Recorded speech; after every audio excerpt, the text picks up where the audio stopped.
शुभ सकाळ मंडळी, श्री स्वामी समर्थ। तर जैतिक आणि मम्मी मिळून मोगऱ्याची फुलं तोडतायत देवासाठी। तर प्लीज व्हिडिओ शेवटपर्यंत बघा, कारण आम्ही आज जाणार आहोत महादेवाच्या मंदिरामध्ये, जे स्वयंभू महादेवाचं मंदिर आहे आणि पुरातन आहे। जैतिक, ए जैतिक, तू येतोयस का? नाही तर आम्ही निघालोय। चला। हा आहे चिंचणीचा घाट। हा घाट छोटा आहे आणि डोंगर चढून गेल्यावरती वरती एक असं गाव आहे, जे अगदी डोंगराच्या कडेला आहे। आपल्या इकडे कोणत्याही गावाला जायचं असेल घाटावर लागतो।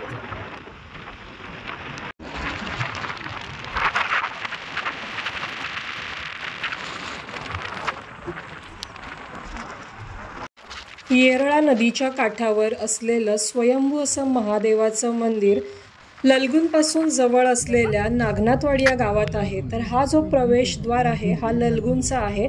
इथून नागनाथवाडी अगदी जवळ आहे आणि तुम्ही बघू शकता ही जी आपण एंट्री करतोय लेफ्ट साईडला, हे गाव आता आपल्याला नागनाथवाडी सुरू होत आहे।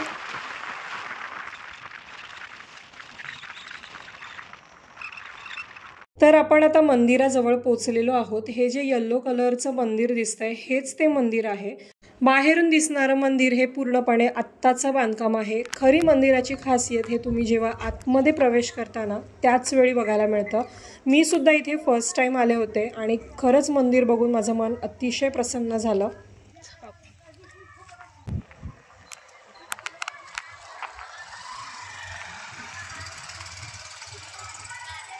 मंदिरामध्ये प्रवेश केल्यावरती तुम्हाला भलं मोठं सभामंडप दिसेल। हे आत्ताचं बांधकाम आहे। इथे खूप मोठी यात्रा भरते श्रावण महिन्यामध्ये।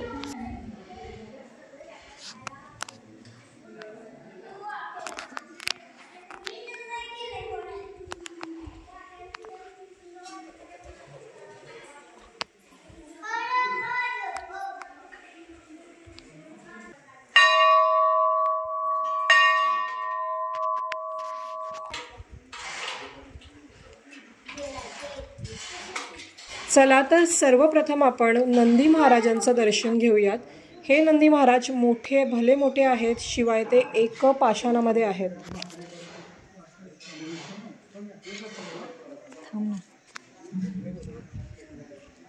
नंदींच्या समोर असलेला गाभारा आहे ना, एक्झॅक्ट आपल्याला त्याच्या आतमध्येच जायचं आहे। जे मेन मंदिर आहे ते सुद्धा संपूर्ण दगडामध्ये आहे, त्यामुळे या मंदिरांमध्ये खरं तर थंडावा खूप जाणवतो। दुपारचा टाइम होता पण अजिबात मंदिरामध्ये जाणवत नव्हतं। हे नागनाथ अष्टक आहे, याच्या बाजूनेच आपल्याला आतमध्ये जायचं आहे। या मंदिराची खरी खासियत आत्ता तुम्हाला बघायला मिळेल बघा। विहिरीसारख्या एकदम खोल मंदिर आहे, जवळपास 25 फूट खोल असं हे मंदिर आहे। शिवाय जाण्यासाठी अगदी छोटा मार्ग आहे आणि 2 गाभारे आहेत। आपल्याला अगदी शेवटच्या गाभाऱ्यात जायचं आहे, जिथे पाणी असतं।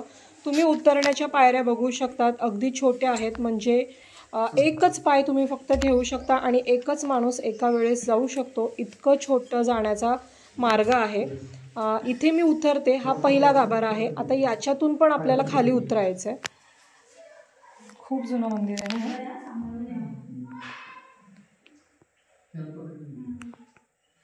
पूर्ण दगडात आहे।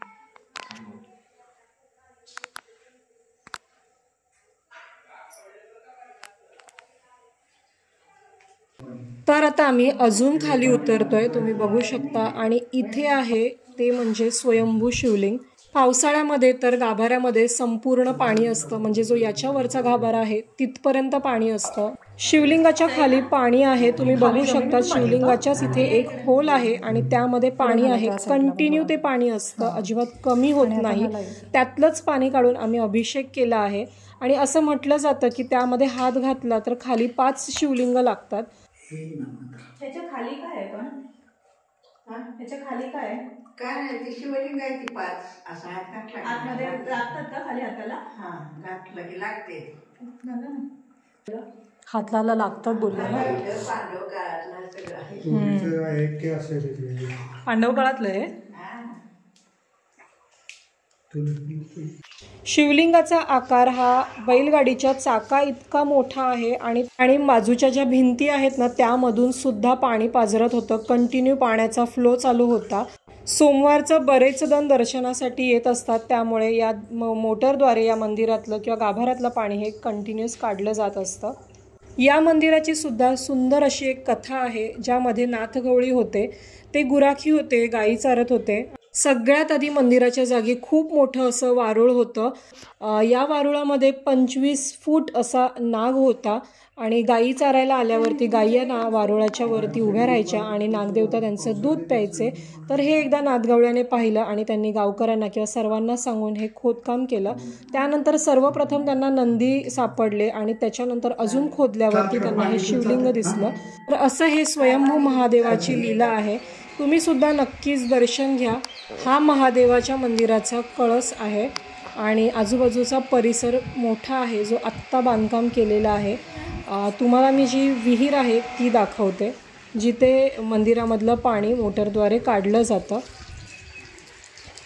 काय आहे अभिषेक केलेलं पाणी इकडे येतं, इथलं पाणी ते बाहेर काढतात इथून. मंदिरातलं पाणी इथे येतं.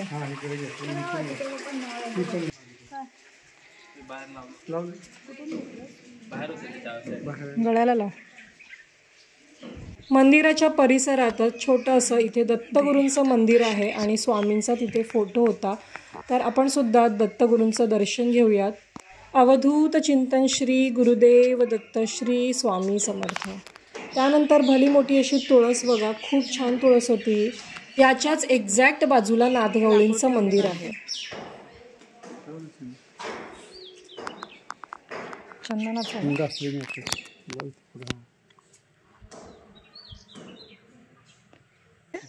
ह्यांच्या स्वप्नात आलेलं का हेच की नाथगवळी ना. ह्यांनी हे बांधलं, हे काढलं सोडून.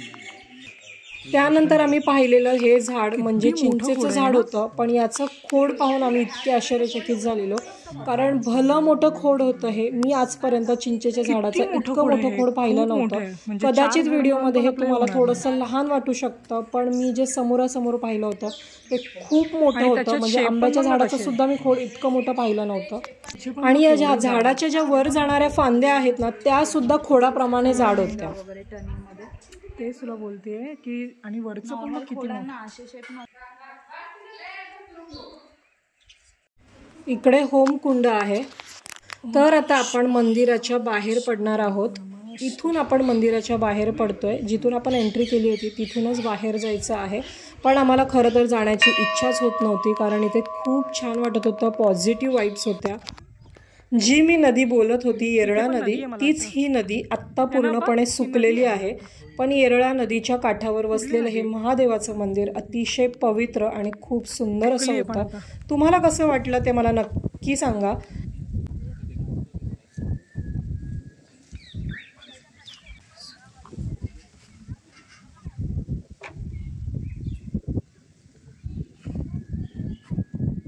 यानंतर आम्ही आता घरी पोचलेलो आहोत. दाजींचा उपवास होता म्हणून मम्मीने साबुदाणा वडे बनवले होते, जे जैतिकचे फार आवडीचे आहेत. दाखव गायला पेपर नाही.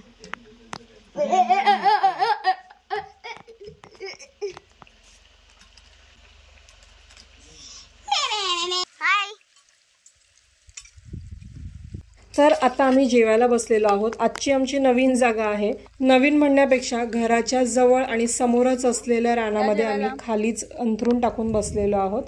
जेवायला वांग्याचं कालवण, वडा, कांदा आणि दही घेतलेलं आहे. तर या तुम्ही पण जेवायला. जेवून झाल्यानंतर 4च्या दरम्यान पप्पांनी इथे जी पाण्याची टाकी दिसते ना त्याच्यामध्ये पाणी सोडले, कारण भुईमुगाला पाणी द्यायचं होतं आणि जैतिक भिजण्यासाठी तयार होता. जी आमची विहीर आहे तिथून पाणी येतं या टाकीमध्ये आणि या टाकीमधूनच आम्हाला घरामध्ये पिण्यासाठी किंवा घर वापरासाठी जे सर्व पाणी पुरवलं जातं ते याच टाकीमधून. इथून पप्पा टी लावून भिजवणार आहेत.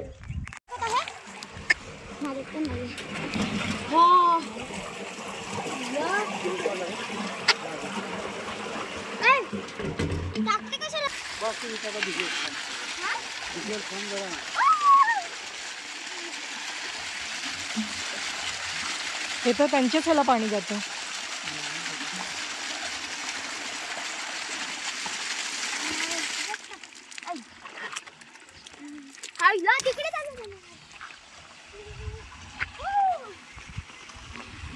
लहान असताना या टाकीच्या पाण्याखाली आम्ही सुद्धा अनेक वेळा भिजलेलो आहोत.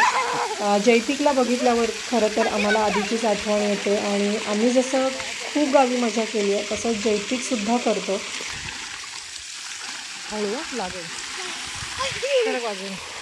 तर आता पाटाद्वारे संपूर्ण भुईमुगाला पाणी जाईल. 1 तासामध्ये आरामशीर भुईमुग भिजवून होईल.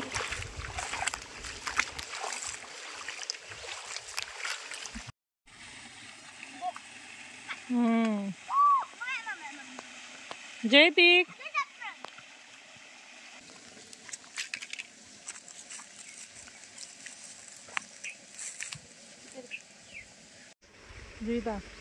हाय मी भिजलेला आहे म्हणून मला थंडी लागत आहे.